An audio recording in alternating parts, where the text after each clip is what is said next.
होय रे ऋषी दादा, तुला गर्लफ्रेंड होती ना? होती की, पण तिचं लग्न झालं. मग तुला खूप त्रास होत असेल ना? होय, खूप त्रास होतोय, कारण लग्न माझ्या संगत झाले. लागली का नाही मग तुम्हाला नोकरी? नाही ना आणखीन.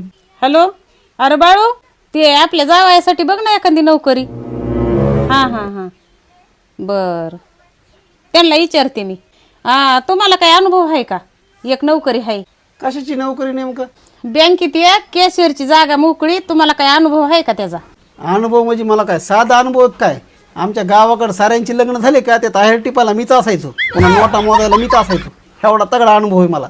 ह्याच्यामुळेच तुम्हाला नोकरी लागा नाही. तुम्ही काय करा, सगळ्याच्या आहेरच टिपीत बसा.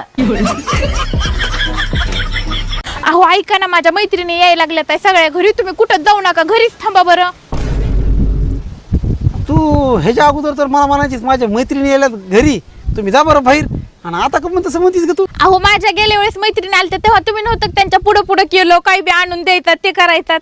माझ्या मैत्रिणी काय म्हणल्या माहिती का, अगं तुझा तो घरातला नोकर नाही का, तो लय चांगला आहे, लयच कामाचा आहे बघ, त्याला कामावून काढू नको. आता त्यांना तुम्ही नोकर वाटतात तर काय त्या तुम्हाला पटणार आहे? तर कशाला टेन्शन घेऊ रे का? मग मी आता टेन्शन फ्री झाले, राहा घरी, मला मदत होती तेवढी. ओ इकडे याओ.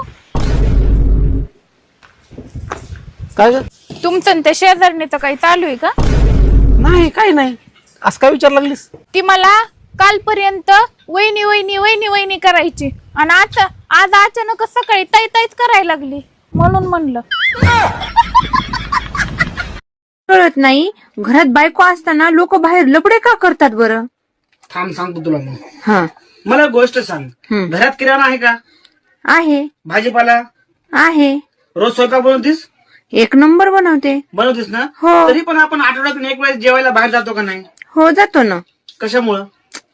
थोडं जिभेची चव बदलते. सही जवाब. आप एक सौतन जीत चुकी हो.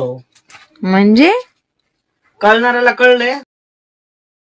अहो ऐका ना, मी ना हॉस्पिटलमध्ये रक्त द्यायला गेले होते. हे बरोबर नाही. माझं प्यायचं आणि बाहेर जाऊन विकायचं. मराठी भाषा जरा आहेच विचित्र. आता मला सांगा, गाडी बिघडली तर आपण काय बोलतो? गाडी बंद आहे. हा, पोरगी बिघडली तर आपण काय बोलतो? पोरगी चालू आहे. बघा, नवऱ्याचा सगळा पगार ताब्यात घेऊन त्याचं काय ना ऐकणारे आम्ही बायका 1,500 रुपये घेऊन सरकारचं ऐकणार होय? माफ करा, आमच्या कारखान्यात बाटल्यांवर लेबल चिकटवायला महिला कामगार लागतात, ही गोष्ट खरी आहे. पण सध्या एकही जागा रिकामी नाही. दुर्दैव आमचं. या आपल्या मिसेस नाही, आमच्या शेजारी राहते. नवऱ्यानं टाकलंय तिला. तेव्हापासून नोकरी शोधते. बघा केवढं दुःख झालं, तेव्हापासून सारखी रडते. अहो भाई, हे बघा, इथे जागा रिकामी झाली ना की मी आपल्या